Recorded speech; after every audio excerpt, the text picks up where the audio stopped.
Donald Trump has ordered an end to radical gender ideology in the U.S. military and for troops expelled for refusing the COVID vaccine to be allowed to rejoin. The directives came as a batch of executive orders focused on reshaping the armed forces by dismantling diversity initiatives and cultivating a warrior ethos. While transgender people were not immediately excluded from the military, one directive stated that expressing a false gender identity could not satisfy the standards required for service in the armed forces. It added, "A man's assertion that he is a woman and his requirement that others honor this falsehood is not consistent with the humility and selflessness required of a service member." The hormonal and surgical medical interventions involved in changing gender may also infringe on a Department of Defense policy intended to ensure troops are free of conditions that require too much time off for treatment. The order read, as part of the directive, the invented and identification-based use of pronouns was banned across the department. Men were also banned from using facilities designated for women. The White House gave the Pentagon 2 months to update its policy on medical standards and 30 days to present revised guidance on how to implement the order's vision.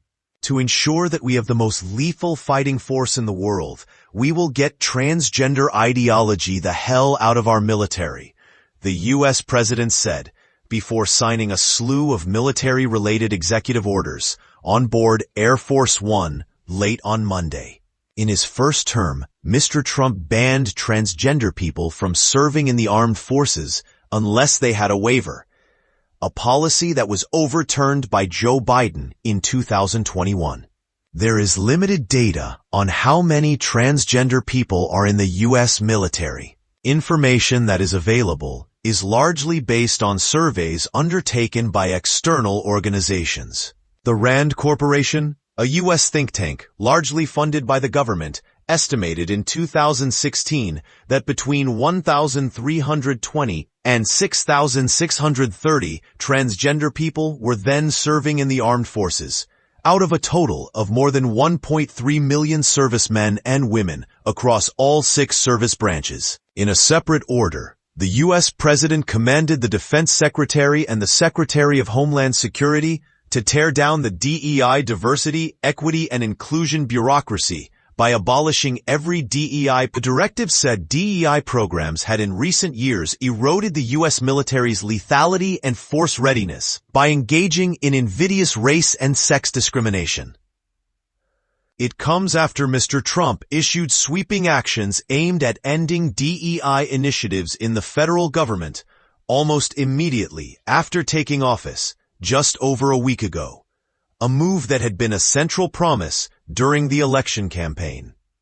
Another order stipulated that reinstatement would be offered to former troops who were discharged for refusing the COVID-19 vaccine and for those who provide a sworn attestation that they left service voluntarily rather than be vaccinated. The military vaccine mandate lasted from summer 2021 to early 2023. The Biden administration discharged around 8,000 personnel for refusing to be vaccinated. In a fourth order, Mr. Trump announced the construction of an Israel-style missile defense shield to protect America from hypersonic missile attacks. Elsewhere, the new U.S. president doubled down on his plan to clean out the war-torn Gaza Strip by relocating up to 1.5 million Palestinians from the enclave to neighboring Jordan and Egypt.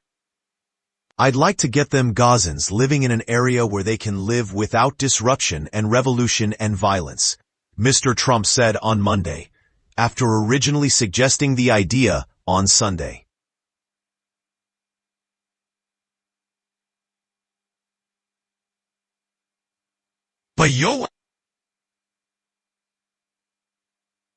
Bike you be a large size. You're racked by the respectful and you pressed on how Jordan and Abdel Fattah el-Sisi, the Egyptian president, would respond. Mr. Trump said, "We helped them Egypt a lot, and I'm sure he'd help us. He's a friend of mine. He's in a rough neighborhood, but I think el-Sisi would do it. And I think the King of Jordan would do it too. Jordan and Egypt has strongly rejected Mr. Trump's plan, saying that Gazans should be allowed to remain in Gaza.